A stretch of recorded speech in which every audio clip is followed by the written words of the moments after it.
ചൊവ്വാഴ്ച വൈകിട്ട് 4:30യോടെയായിരുന്നു വൻ കവർച്ച.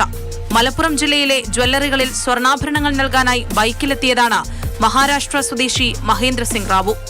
ഇദ്ദേഹത്തെ ആക്രമിച്ച് കാറിലെത്തിയ 5-അംഗ സംഘം സ്വർണവുമായി കടന്നുകളഞ്ഞു. കവർച്ച നടത്തിയ ശേഷം സ്ഥലത്തുനിന്നും മുങ്ങിയ ഇവരെ CCTV ദൃശ്യങ്ങൾ കേന്ദ്രീകരിച്ച് നടത്തിയ അന്വേഷണത്തിനൊടുവിലാണ് താനൂർ ഡിവൈഎസ്പി VV ബെന്നിയുടെ നേതൃത്വത്തിലുള്ള സംഘം പിടികൂടിയത്. കവർച്ച നടത്തിയ സ്വർണ്ണാഭരണങ്ങളിൽ ഒരു പങ്ക് ഇവരിൽ നിന്നും കണ്ടെടുത്തെന്നാണ് ലഭിക്കുന്ന വിവരം.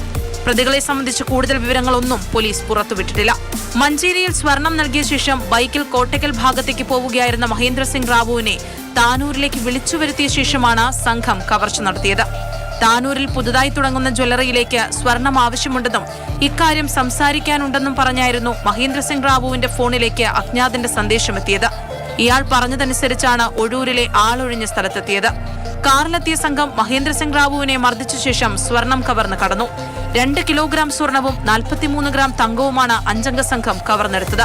കോഴിക്കോട് കേന്ദ്രീകരിച്ച് പ്രവർത്തിക്കുന്ന സ്വർണ്ണാഭരണ നിർമ്മാണശാലയിൽ നിന്നും ജ്വല്ലറികളിൽ വിതരണം ചെയ്യാൻ എത്തിച്ചതായിരുന്നു നഷ്ടപ്പെട്ട സ്വർണം.